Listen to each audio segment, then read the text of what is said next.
Sabi ng makapangyarihang Diyos, darating ang lahat ng uri ng sakuna, sunod-sunod. Daranas ng mga kalamidad ang lahat ng bansa at lugar.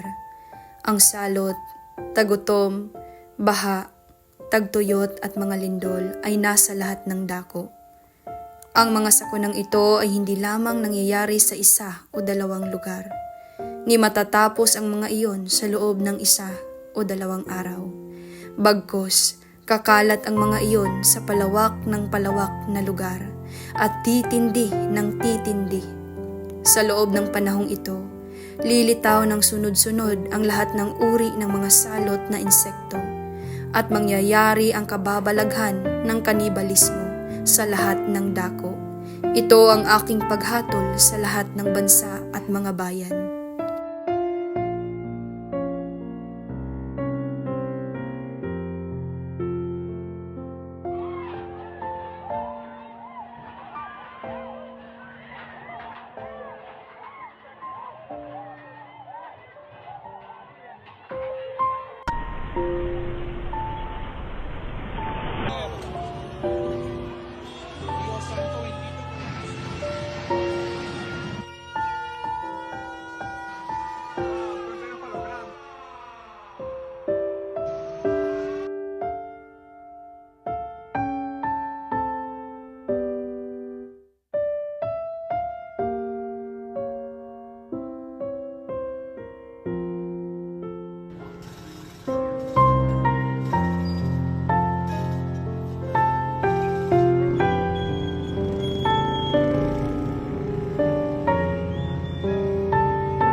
Hemos visto demasiado. Y luchando para sacar a los niños con la esperanza de conseguirlo vivo. Sacamos a uno, eran los tres, pero sacamos uno que salió vivo, gracias a Dios, pero ellos no llegamos. En ellos no llegamos.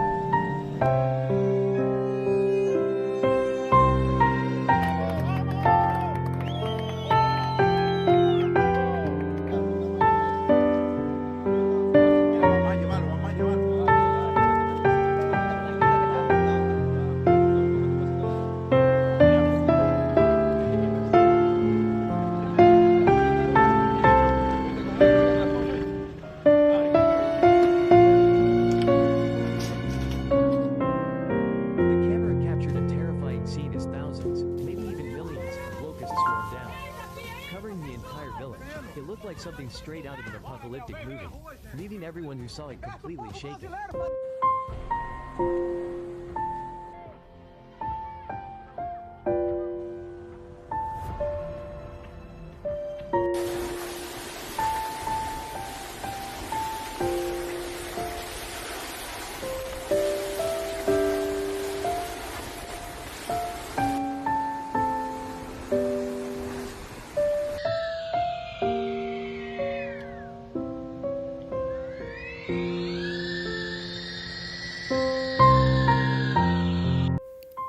Hindi ba't ang mga sakunang ito ang nagpapatunay na nangyari na ang mga sinasabi ng Diyos?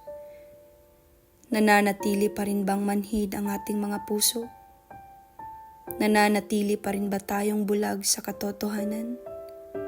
Ang pagliligtas ng Diyos sa sangkatauhan ay malapit ng magwakas. Ayaw mo bang maging kaisa sa mga iyon? Sabi ng makapangyarihang Diyos, ang awa ko ay inihahayag sa mga nagmamahal sa akin at nagtatatwa ng kanilang mga sarili. Samantala, ang kaparusahang sumasapit sa masasama ay mismong patunay na matuwid na disposisyon ko at higit pa, patotoo sa puot ko. Kapag sumapit ang sakuna, lahat ng sumasalungat sa akin ay mananangis habang sila'y binibiktima ng tagutom at salot. Silang nakagawa na ng lahat ng uri ng kasamaan, ngunit sumunod na sa akin ng maraming taon, ay hindi makakatakas sa pagbabayad para sa kanilang mga kasalanan. Sila rin ay mahuhulog sa sakuna, na ang katulad ay bihirang nakita sa loob ng milyon-milyong taon, at mamumuhay sila na palaging may sindak at takot. At yaong mga tagasunod ko na nagpakita na ng katapatan sa akin ay magagalak at pupurihin ang kapangyarihan ko. Mararanasan nila ang di mailarawang katiwasayan at mabubuhay sa gitna ng kagalakang kailanman ay hindi ko pa naipagkaloob sa sangkatauhan. Dahil itinuturing kong yaman ang mabubuting gawa ng tao at kinasusuklaman ang kanilang masasamang gawa. Mula nang una kong sinimulang pangunahan ang sangkatauhan, masugid na akong umaasa na makamit ang isang pangkat ng mga taong may kaisipang katulad ng sa akin. Samantala, hindi ko kailanman nalilimutan yaong mga hindi ko kaisa sa pag-iisip. Lagi ko silang kinasusuklaman sa puso ko. Hinihintay ang pagkakataong gantihan ko sila na maibigan kong makita. Ngayon ay dumating na sa wakas ang araw ko at hindi ko na kailangan pang maghintay.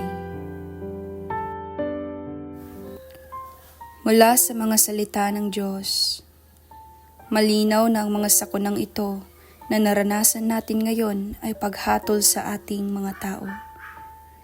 Pinapakita niya sa pamamagitan ng mga ito ang kanyang saloobin sa atin, sa kung paano ang ugali natin tungo sa kanya. Kung tayo ay ang taong nagpapahalaga sa kanyang mga salita, nagmamahal sa kanya at sumunod sa kanya, matatanggap natin ang awa at proteksyon ng Diyos. Ngunit, kung tayo ay gumagawa ng kasamaan at hindi kailanman nagpapahalaga sa kanya at sumusunod sa kanyang mga salita, patuloy tayong haharap sa kaparusahan at magdurusa. Ngayon, patuloy na nararanasan ng mundo ang sunod-sunod na mga sakuna at maraming buhay ang nawawala. Panahon na upang seryosohin natin ang mga salita ng Diyos sa halip na patuloy itong baliwalain. Ang mga pangyayaring ito ay paalala na ang buhay ay hindi tiyak. Makinig tayo sa tinig ng Diyos, hanapin ang kanyang kalooban at bumalik sa kanya habang may pagkakataon pa. Sa ganito, masisiyahan sa atin ang Diyos.